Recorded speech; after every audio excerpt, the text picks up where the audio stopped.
Hi friends, Natalie Hunsaker here talking about how Isaiah 52 played a pivotal role in convincing me to go into the most useless career possible. If you have ever struggled with feelings of helplessness in a chaotic world, or skepticism about where our politics are headed, or you're just plain discouragement with all the ugliness around us, then this video is for you.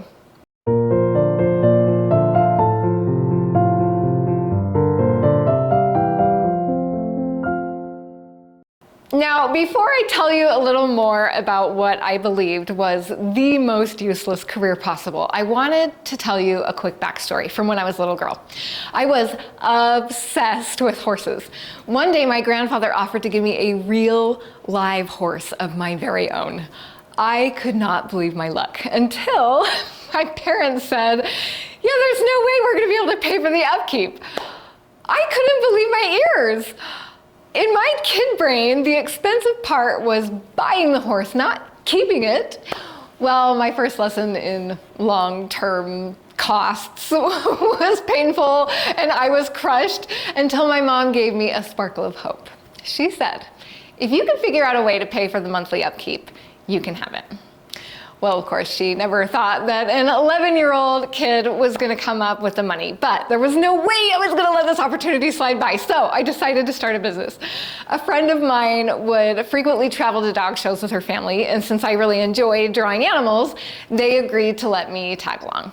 I spent many summer days selling chalk or colored pencil portraits of show dogs. I charged something like 15 to 20 bucks a portrait, which I thought was ripping people off. But the money that I made each summer paid for a year's worth of food and boarding for my horse, so I kept at it. Despite this early success as an artist, where even as a kid I made enough money to be able to pay for something so important to me, something happened between the age of 11 and the age of 18. People started to give me advice like, wow, you are so good, too bad all artists are starving. Or they would tell me that art is kind of like a luxury at best and just a total waste of time at worst. And the real kicker, I can't tell you how many times I heard this, art degrees are worthless. Do not go into art, for heaven's sake, get a practical degree. Now, before you jump to the conclusion that this video is going to be another follow your dreams speech like we hear in 95% of inspirational movies these days, I'm going to stop you right there. This video is not about that. It is about how many things in the world, music, art, dance, poetry, literature, are often perceived at their best as maybe interesting or pretty or entertaining, and yet they're viewed by the vast majority of society as totally worthless pursuits because they have no real or practical use. I mean, the statistics are clear, right? The average income of an arts degree is barely higher, if that, than a high school graduate. So when we're encouraging our kids to pursue certain degrees, we typically steer them clear of the arts, right? But even beyond college, how many times have you felt a little silly or ashamed for spending those extra dollars to coordinate an accessory with your favorite shirt, or decorate your house to your unique taste, or try to make that meal that you cooked look amazingly well arranged when your dinner guests arrive? Are they right?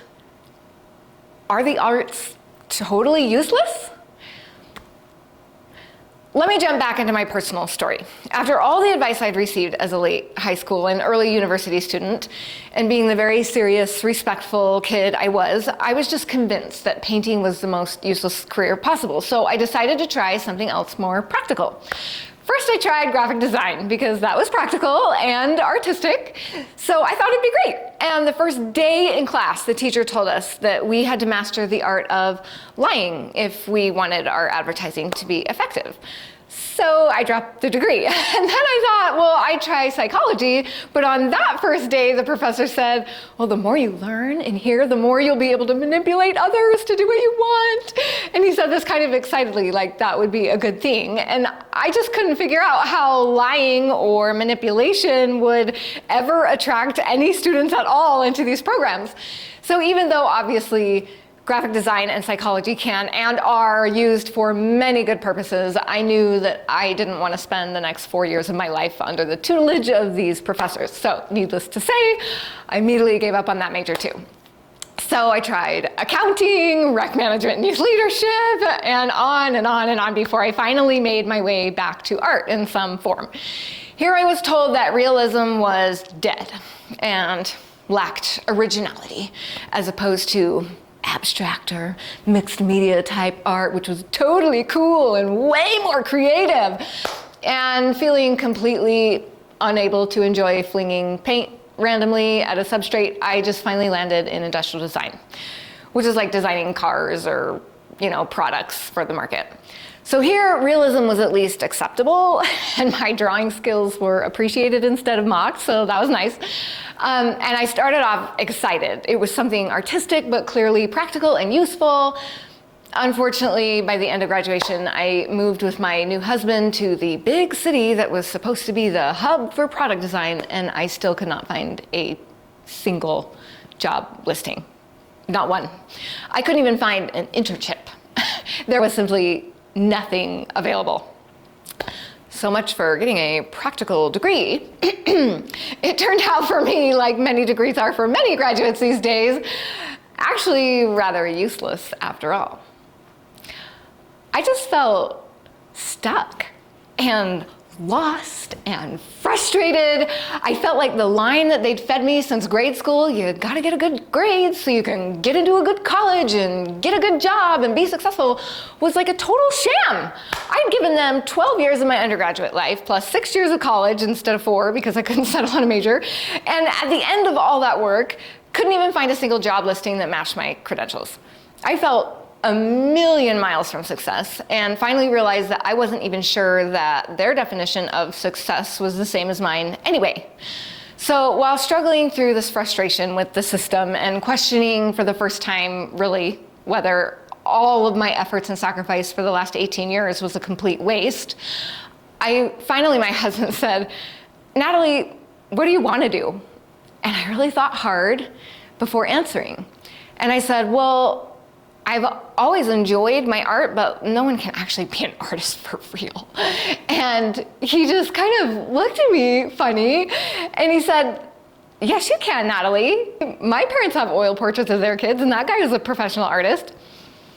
This was the first time, the first person in my entire life who genuinely believed that realist painting could be a legitimate career. It was also the first time that I had realized that someone, like a real human being, providing for his family, could actually have the full-time job of painter. So I looked online to validate this outrageous claim, and sure enough, I found out that tons of people were selling portraits.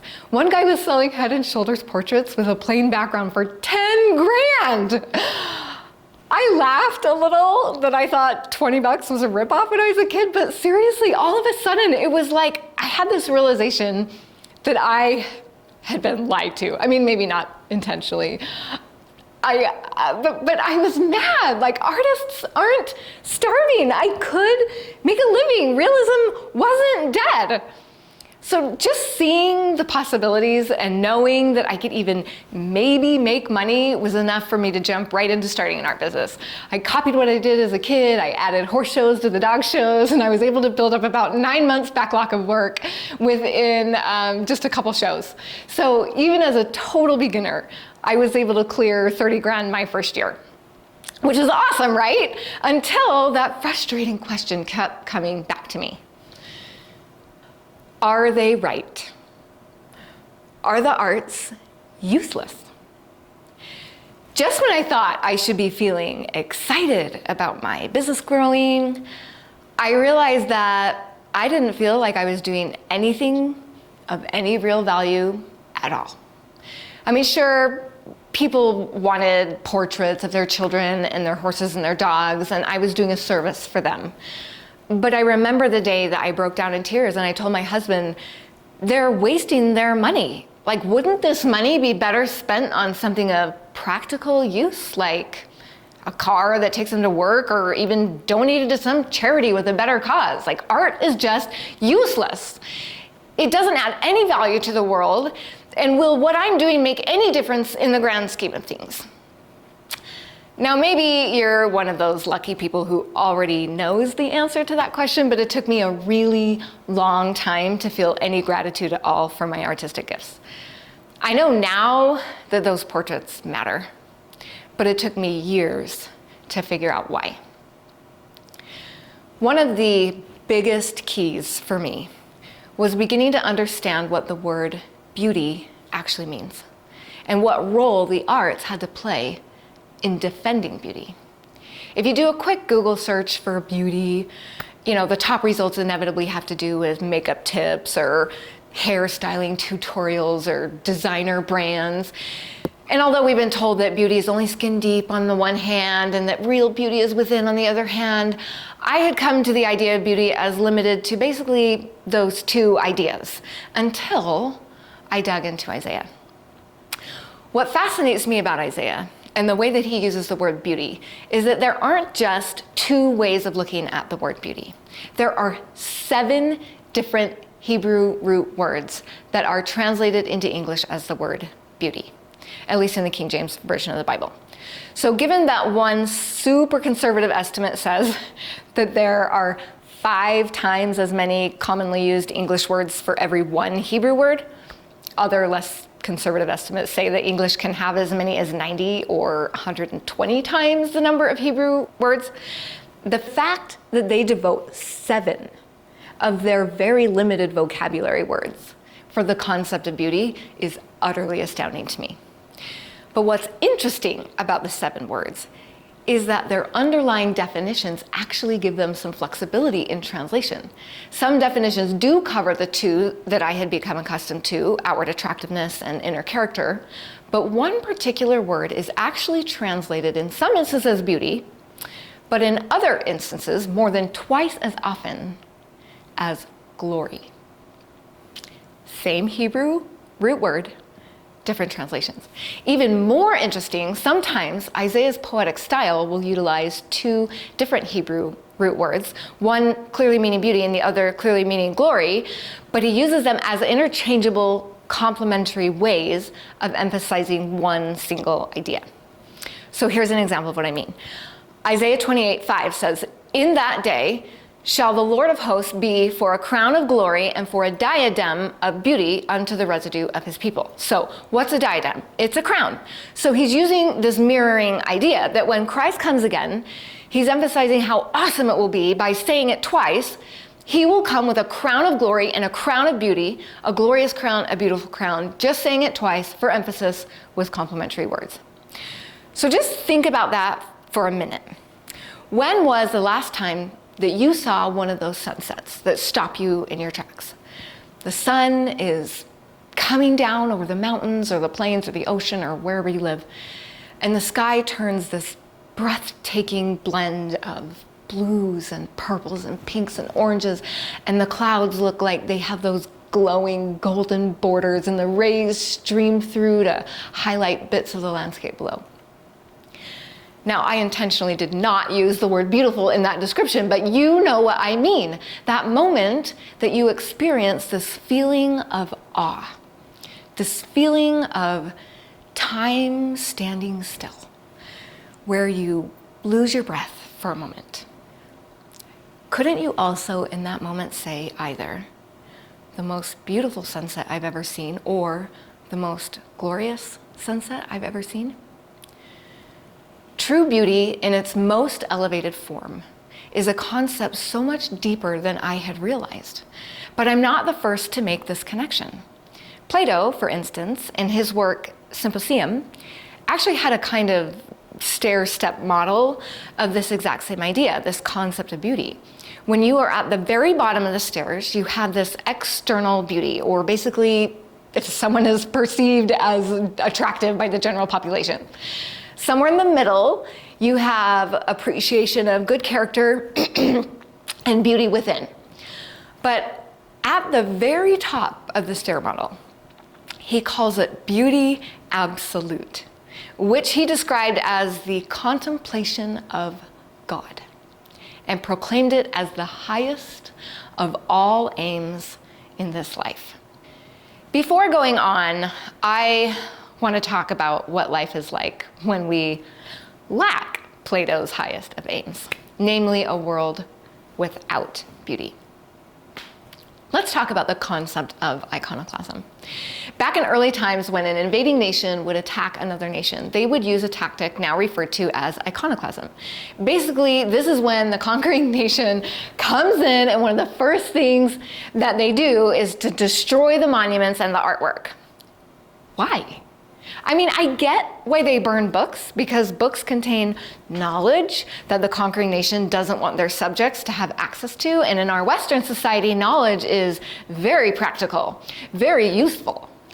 But why would destroying a statue or a painting, why would that be top priority for them? Because art symbolically gives people hope. Most particularly hope in their God eventually saving them from this conquering nation. So when you destroy things that give people hope in and a focus towards the enduring strength of their God, you destroy their will to fight back. This connection between art and God has been a thing since the Bible warned Israel of golden idols and conquering nations understood that link. I could go on and on with cool historical examples, but we'll save that for our deep dives. For now, if you have ever struggled looking around in our world today, reading the news, feeling discouraged and hopeless, please remember iconoclasm. Is it possible that you have been robbed of the beautiful symbols that would have given you hope despite it all? Is it possible that you have aimed for trendy, outward Pinterest beauty in your home instead of artwork that really inspires you for your walls? Is it possible that you haven't given beauty enough attention because you've bought the lie that spending time or money on beautiful things is just useless? Okay, but maybe you're a skeptic and you're thinking, Natalie, come on. Beauty can't have an influence on our day and age because there aren't any sacred symbols in the same way that there used to be. Nobody worships golden idols anymore. Well, let me invite you to consider a modern example in the book, The Tipping Point by Malcolm Gladwell. He described the astoundingly terrible crime rate in New York. For years, they tried to lower the violent crime in the city by addressing the violence directly. However, the harder they tried, the worse things got. So a new police chief decided to try something totally radical. And in just under a year, violent crime just took a nosedive. Murders were cut by 2/3. According to Gladwell's sources, the crime of New York, the symbol of urban violence, suddenly matched statistics of much safer cities like Boise, Idaho. So what caused this remarkable tipping point for crime in New York? Well, instead of focusing on big crimes like murder and armed robbery, they started cracking down on two tiny things. One, people who rode the trains without paying the fare. And two, this is the part that stuck out to me, they cleaned the graffiti on the subways. Apparently, the best graffiti artists need multiple days with several careful layers of spray paint before their masterpiece is done. So the police would allow the graffiti artist to go through the whole long, tedious project, and then a day later, they'd go in and they'd clean it up. So this not only meant that the subway felt clean, but also the gang's signs, now pay attention here, the gang's art that contained a meaning of power and hope for them winning control over an area were simply wiped out. Within a short amount of time, the gangs gave up not only the graffiti, but their violence as well. If that is not iconoclasm in our day, then I don't know what is. Sometimes I wonder though, what would have happened if they had not only cleaned the graffiti, but also added beautiful imagery, glorious imagery to the trains? How much faster and long-lasting would the shift have been? So, can our visual surroundings, and I'm not just talking externally pleasant and trendy design, that's the bottom of Plato's stair-step model. I'm talking a visual environment that reminds us of and draws us toward God's glory, towards beauty absolute. Can it really give us power and hope today? In our families, in our homes, in your family, in your home? Well, I ask again, are they right? Are the arts useless? Isaiah 52 verse 1 says, "Awake! Awake!" Sometimes I really do think our entire Western culture has fallen asleep regarding this principle. Put on thy strength, O Zion. Put on thy, and yes, this is the Hebrew root word for that also means glorious. Put on thy beautiful garments, O Jerusalem. Now, I've heard this part about garments being interpreted as priesthood robes. I've heard it interpreted as the Jews being liberated from slavery and captivity. I've heard it interpreted in many ways, and I'm sure there's truth to all these interpretations. But for me, Isaiah 52 will always mean that beauty matters. My gifts matter. Your gifts matter. Every small thing that you have done to share God's light with anyone around you matters. If we capture the glorious beauty of a living soul in a portrait painting, or the awe-filled truths in a retelling of a scripture passage, or the inspiring courage demonstrated by various people throughout history, then we are actually doing something of real, useful value. If I were to ask Plato, he might even say it's the most important thing a person could pursue in this life. Going back to Isaiah, who in my opinion is a way better philosopher than Plato, I want you to notice that he's not just tying glory and beauty together, he's also poetically mirroring the ideas of beauty and glory with strength.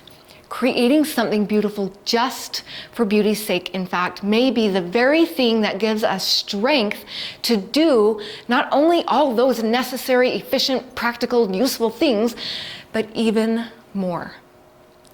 The funny thing about creating a painting out of this idea, though, is that it was really hard. I wasn't a particularly experienced artist, and I didn't necessarily feel like I was capable of creating something that epitomized not only the lowest step on the stair step of the model of beauty, but also the top, the absolute glory of God. That's kind of a tall order for a beginning artist. And after months of work, I was almost finished, actually with a different painting from a different verse of scripture about this very topic, one with a young, stereotypical, beautiful woman as my model. She was the kind of young woman that absolutely could have splashed brilliantly across the pages of a magazine, and she really was lovely on the inside too, so I figured, you know what, she's a perfect fit, demonstrating the full range of meanings for beauty. But after months of work, I was nearly done with the painting, and it just wasn't feeling right, and I didn't know what I should do. More than anything I have ever done, I felt like I needed God for this. And more than any other painting I've done, I feel like he delivered. He was the only one who could tell me how to paint his glory. So off I went, looking for answers with a prayer in my heart, and I went to a place that was sacred to me. And of all crazy things, this woman was at the front of the room. I could not take my eyes off her. Now, I'm gonna call it the way I saw it that day. I actually painted this well before the 2020 riots or Black Lives Matter and everything else that would have influenced me culturally. So call me whatever name you want, but she just wasn't the stereotype that I had in my head. She was not young. She was not somebody who, from the outside, I would have thought, that girl is a New York one runway model. I just didn't think that about her at first sight. And although she was not the racial norm I grew up with, I actually didn't even notice her color at all. I can take zero credit for making an effort to be inclusive or diverse. I only saw her as a person with the most remarkable glow that I had ever seen. I'm telling you, she just glowed with glory and true, absolute beauty. She was the epitome of the top of the stair-step model, even though she wasn't at first glance what I had imagined in my head would encompass the bottom of the stair-step model too. Obviously, she does encompass the full range of beauty, but it was kind of like God gave me a wake-up call as to what his beauty really means. I knew when I left that day that number one, I needed to scrap the other painting and start over. And number two, this is the woman I needed to use as my model. Unfortunately, my challenges weren't over though. Just because I knew I had the right woman as my model, I had no idea how to approach the robes. How do I say glorious, beautiful garments in paint? Like, it's just cloth. Every cloth I've ever seen in any painting has just come across like, hey, don't mind me, I'm just cloth. I don't know, or maybe even worse, given what I was trying to convey in this work, hey, the woman who wore this cloth was super wealthy, you should be impressed. That was just the only examples of cloth I'd seen in museum artwork. And then there was one more issue, the absolute worst issue of all.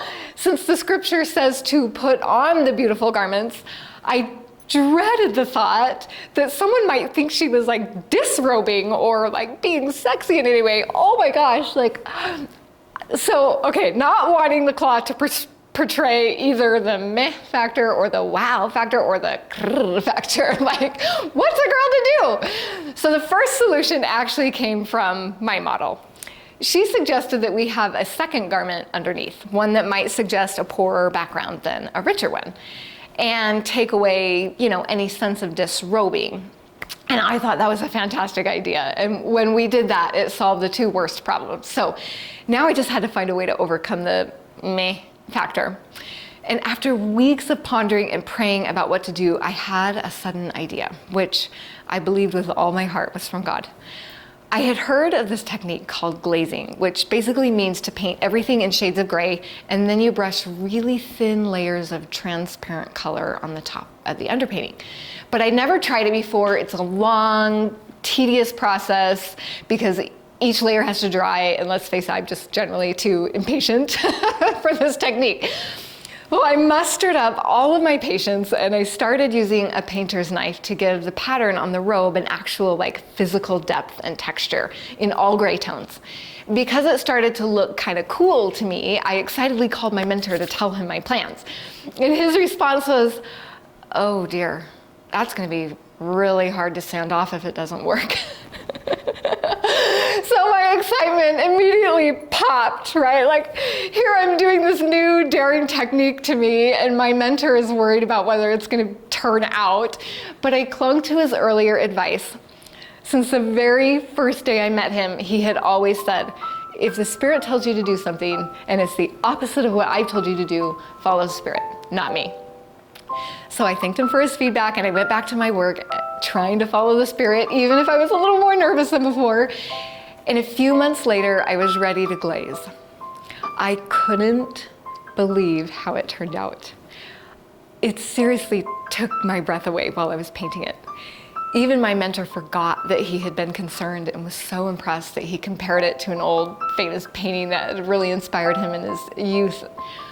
When my painting was on display in an international art show later that year, everyone who commented on it said two things. One after the other just kept using almost identical phrases. Wow, that woman is absolutely beautiful. And how did you get that fabric to glow? Friends, I take zero credit. Even without knowing my process or the message or even the scripture that the painting was based on, people felt the message. It was seriously a miracle to me.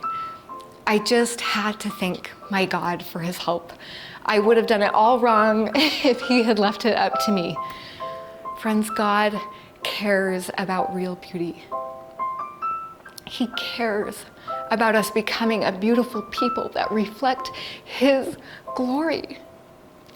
And the funny thing is, when we approach his glory in our hearts and homes, we have the strength, the energy, the power to do incredible things, useful things, efficient, practical, helpful things that bless the rest of the world. I am quite certain that beauty is not only a useful, practical pursuit, but it is actually essential if we are to understand how to build happy, harmonious homes and societies. It took me about 10 years before I could admit out loud that I was an artist. But I am not defending beauty because I'm an artist. I am an artist because I believe beauty matters and it is worth defending. Isaiah has so much more to say on this topic. I could honestly go on and on. So if you'd like to go deep with me, please click the link. In the meantime, I'd urge you to invite beauty to have a prominent place in your home. Use every bookshelf to invite literary beauty. Use every speaker and musical instrument to invite auditory beauty. And use every wall in your home to invite visual beauty. If my art isn't your style, that doesn't bother me at all. Find another artist, but do it. Your walls have greater power than you realize. If you do like my style, or if you have a vision board in your private bathroom, or maybe a book of favorite 8x10 works of art that you flip through with your kids, I'd be honored if you purchased a print of this as a reminder of these truths. It is my hope that this print will remind you that there is hope for this amazing world of ours. Hope in humanity. Hope in an end to suffering. Hope in better days ahead. Hope for depression and anxiety to be managed and mastered so that you can be productive and useful in all the areas where God has called you to work. I want this print to remind you that you do have the strength to show up, even when the days are hard and long. Hope that you do have the courage to face the unknown. I want this painting to remind you that your glorious, beautiful God can and will create something magnificent, even out of the mess that we humans have created. He can do this. You can do this. Keep fighting the good fight. Oh, I love Isaiah.